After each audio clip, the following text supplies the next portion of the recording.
الهستيري طبعا هو يوتيوبر مشهور وبيعمل حلقة أسبوعية مع الكابتن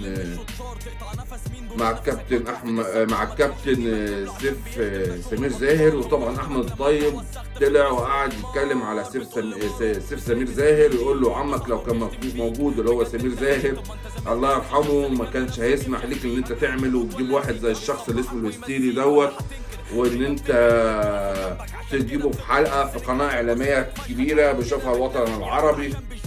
طبعا هو الهستيري مش راحم احمد الطيب وعلى طول بيسلك فيه يعني. بس انا عندي كومنت صغير على الهستيري دخل المجال الكوره ودخل على جماهير النادي الاهلي بان هو بيمدح في النادي الاهلي اكتر ما بيمدح في نادي الزمالك. يعني هو اسلوبه او طريقته هو ذكاء منه ان هو بيكسب ثقه جماهير النادي